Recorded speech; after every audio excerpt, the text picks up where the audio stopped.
Hello everyone and welcome to this video.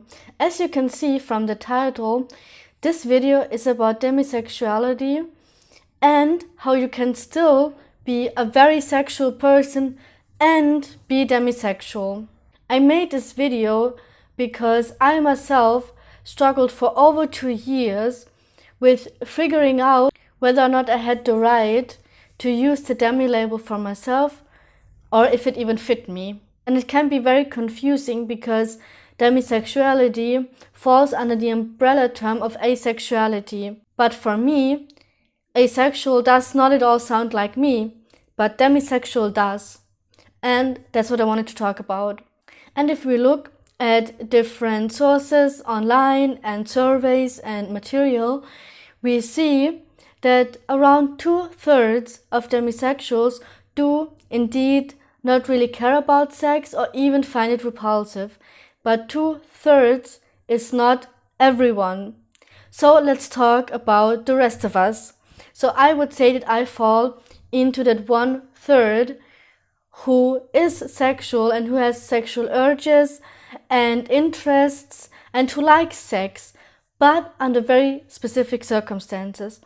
So let's remind ourselves again of what the definition is, and this is the only thing that matters in determining whether or not you're demisexual or anybody is demisexual. So the definition is someone who only feels sexual attraction after a deep emotional bond is formed. Now, this definition says nothing about the level of libido or sexual interest or perception of sex that somebody has. It only talks about how and when sexual attraction to one specific individual is formed. What is also very confusing, and which is why it took me over 2 years to figure it out, is that the things you can read online, when you Google, oh, am I demisexual? What does demisexual mean? What are the signs? You come across things that might not fit you because there are things like, oh, people usually consider you to be a prude, and demisexuals don't really get flirting or even have an inability to flirt. They don't get hookup culture, and it's a lot about demisexuals just don't get. And I get all of these things, I understand them, and I dare even say that I'm quite good at flirting, which I wasn't always, because as a teenager I was very awkward, but during my time at university is when I really feel like I got those skills and I can use them. And I even like flirting. But the thing is that flirting to me is not a means to get into somebody's pants. It's just a witty way of communication. It can be very fun, and you can actually flirt and get to know someone more than just superficially. I believe that if you know flirting well and use it well, you can 100% use it to learn real things about somebody and not just let somebody know that you want to have sex with them. And yeah, hookup culture is something that does not work for me. I have tried it. Like, I had my years, again, university times, when I just felt like I had to explore myself. And you can still be demisexual while having done that. Also, again, your past has nothing to do with it. And even if you currently still participate in hookup culture, does not mean that you're not demisexual, because maybe you're not having it great of a time, which is how it was for me. And I question myself many times and ask myself, why? Like, what's wrong with me? And that's the thing. And this was something that was actually helpful to me. I found a page, and of course I will have resources linked below, that had as a sign that you might be demisexual, that you're a sexual person, you have sexual interests, you have sexual fantasies, but you just can't find or think of anybody to do it with. And that is very accurate for me. So for me, it is really hard to find somebody to do the things with that I would like to do. I would even consider myself to be a kinky person, but still, again, it's hard to find somebody. And not because it's hard to find somebody who complements my kinks or anything along those lines.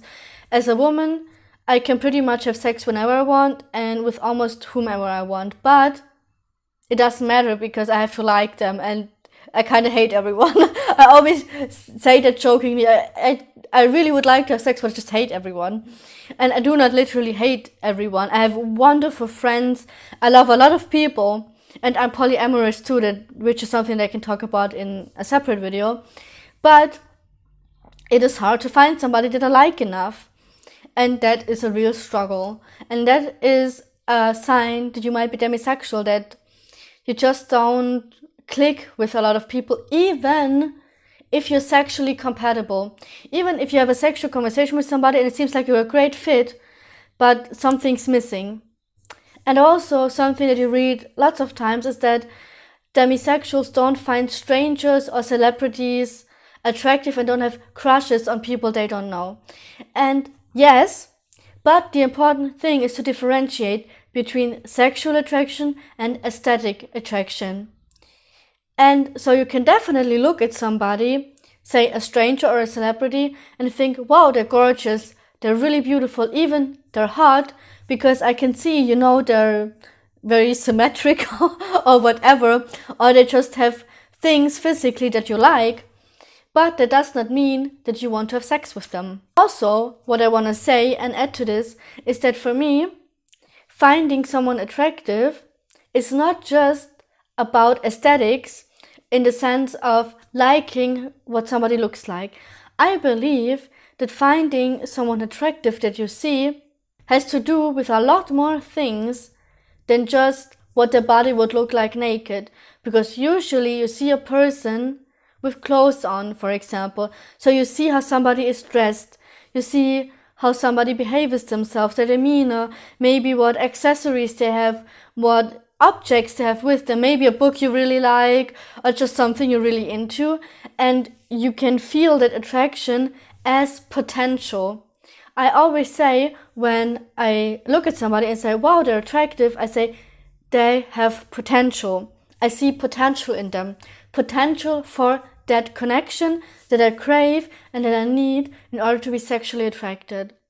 So I can't be interested in a stranger or a celebrity based on feeling like there are things that make us compatible.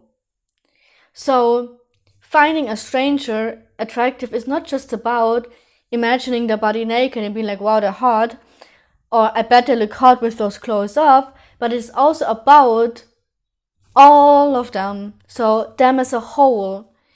And you can recognize yourself in somebody you don't know. You can recognize things you like. And that's why you can still feel drawn towards somebody without knowing them, and still maybe having like this little spark of sexuality pop up because you're like, there's potential there, maybe. And also, what I also read several times is that demisexuals just don't really crave physical touch or even don't like it. And for me, that's not true at all. And I very much differentiate between sexual touch and just human touch and being close to somebody. I absolutely love hugging, I love cuddling, I love kissing, and all of these things don't have to be sexual, at least for me. And I think it's kind of sad that we see any type of physical touch as a precursor to sex, which is not at all true. I love to cuddle with my friends, I love to hug my friends, and I like kissing people that I may not want to have sex with because I just like that activity. So also, if you like to be physical, that's totally okay. You can still be demisexual. You do not have to be uncomfortable with it. You do not have to be scared of it or repulsed by it. You can like it in a non-sexual way. And this actually goes for a lot of things. We just live in such an overly sexualized world that so many things are viewed as potentially sexual that do not have to be. And you do not have to look at them that way. You can see them in a non-sexual way and like these things and do those things. Also, advice for me to figure out how to know whether you're demisexual is to really look at the sexual encounters that you have had and the level of comfort you have felt, the level of arousal you have felt, and kind of what were the factors in determining those things. For me, I have noticed that many times, most of the times, something was missing for me. And that can be sexual, like it can be, I mean, even if you have the deep emotional bond with somebody, does not mean that you have sex and it will be wonderful, because there's still a lot of other factors, and you might have that emotional bond and attraction, but then you're not sexually compatible, and you notice that, or something's missing, or they're not pleasing you in the way that you would want to, you're not getting out of it what you would want to. That's still a possibility. But kind of look at why you might have felt uncomfortable. What was missing? Was it that emotional connection? Did you feel detached from that person? Were you just kind of going through the moves because you know how it works, and you know what you usually like, but for some reason you liked it a lot less than you would have expected? Those are kind of signs for me that I really had to deep dive into my experiences to figure it out. And also another thing that I wanted to talk about, that I also saw on a very helpful page that is linked down below, is that you might ask yourself whether your disability, mental health situation, medications might affect you being demisexual, because there are things that lower your sex drive, and then maybe you might be worried, what if it's those things and I'm not actually demisexual? Or is it still okay to call myself demisexual if it might not be 100% quote-unquote natural to me, but it is influenced by other factors, like a disability, like a mental health. And for me, that's also a thing. I suffer with depression and anxiety disorder, and I do take meds. And I do feel like my sex drive has changed a little bit taking those meds and being very depressed and being very anxious. But for me, it has been going on for longer than those things. So 2.5 years ago, when this kind of started, I wasn't taking them yet, but I was already depressed. So maybe, but it doesn't matter. You can still use the label because it still fits you. If that general definition fits you, it is okay to use the label. You don't even have to justify yourself in any way. If it feels good to you, that label, go for it. If it gives you the community that you're looking for, use it. Find your people. Have those connections. Live what feels good to you. It's okay. Even if your medication, your disability, your mental health is a factor, it also doesn't mean that it's the whole story. It might just be a little piece of the puzzle, but maybe the puzzle has 100 pieces and it's one of them. Or even if it's a big one, that's still okay. You do not have to be a certain way. Labels are not just for healthy people or for able-bodied people or for neurotypical people. It is always okay. I will try to make more videos around the subject, because I feel like demisexuality is still very misunderstood, and I feel like I am in a minority of demisexuals even, and I just want to tell people that it's okay and that you can take all the time you need to figure it out. You also do not need to have the answer right now, and you can always change your label. If it doesn't fit you anymore, it's okay. That doesn't mean that you were lying to yourself in the past, or that you were tricking yourself in the past or imagining things. Sexuality is always a spectrum. It is always fluid. It can change, and that's okay. You can choose for this moment in time what feels best for you. Until the next time, please keep good care of yourselves. Please be kind to yourselves. I love you, and goodbye. You are valid.